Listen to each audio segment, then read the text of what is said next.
Okay, so we're going to be talking about area of different polygons. And so to begin with, we're going to talk about the area of a rectangle to just remember why the formula that we follow for the area of a rectangle makes sense. So when we're talking about area, what we're wanting to know is how many square units are in a shape. So if we use this rectangle, say our unit is this big, our square unit is the size of one of those. So if we have 2 rows of these, and there's 4 in each row, if I were to count all of those squares, I would count 1, 2, 3, 4, 5, 6, 7, 8. So I have 2 rows of 4, so that's a total of 8 square units. Now instead of counting all of them, I could just multiply the 4 and the 2, because I have 2 rows of 4, so 2 times 4 is the same as 8 square units. Now with this rectangle, I can do the same thing. It might look a little different, but if I look at how many rows I have and how many are in each row, then I can count and figure out how many square units are in that rectangle altogether. So I know that I have 3 rows with 2 in each row. So I can take 3 times 2, and that will tell me that there are 6 square units for the area of that rectangle. Now we know that multiplication is commutative, so even if I took 4 times 2 up here, I would still get the right answer for the 8 square units of area, and even if I took 2 times 3 for this one, I would still get 6. So with our rectangle formula, we know that area is the same as base times height, right? So as long as we know 2 sides of a rectangle, then we can multiply those numbers and find our area. So now we're going to talk about the area of a triangle. So I just wanted to start with an actual triangle so we can look at how we can change a triangle into a rectangle so that we can make sense of the formula that we use for finding the area of a triangle. Now with this triangle, I see that this line down the middle of it, that's my height. So I'm just going to go ahead and mark that with height. Okay, and then this length down here, that would be my base.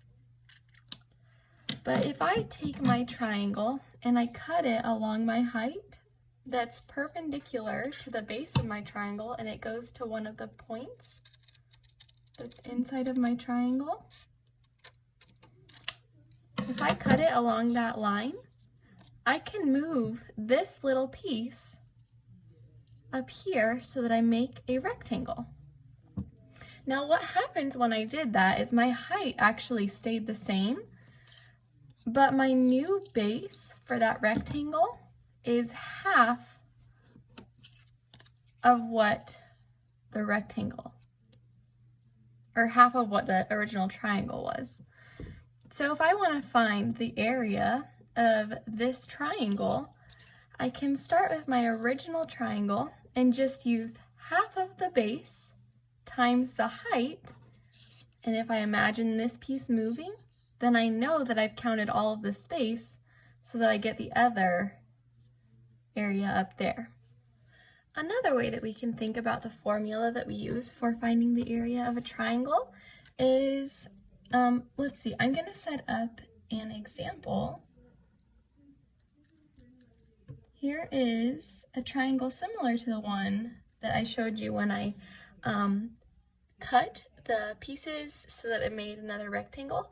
Another way we can think about that is imagining space that we don't actually need to count. So if I wanted to draw a rectangle around this triangle, I could just draw it like that.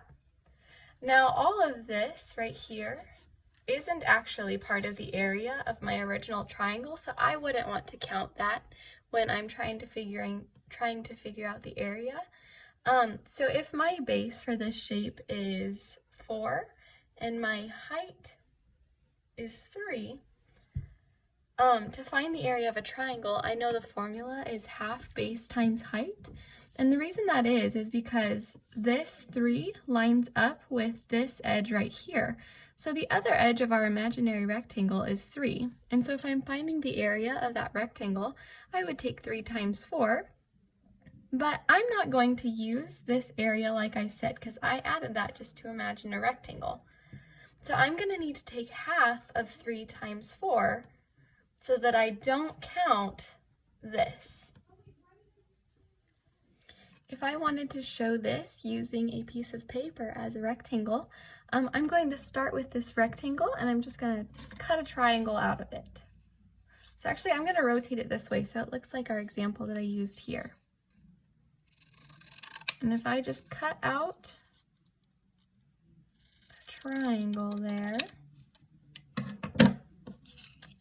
we can see that if I move these pieces around and lay them right on top of my triangle, they will equal the same amount of area.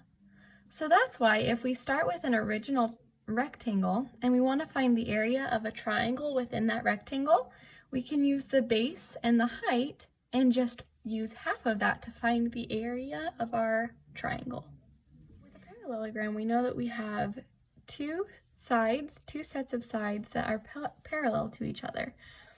Now, with this shape, we can change it similar to a triangle, how we changed the shape itself, but we didn't change the area.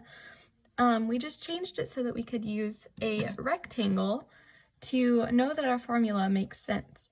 So what I'm going to do with this parallelogram is just cut a perpendicular line up to that corner and then move this triangle over here, and that creates a rectangle.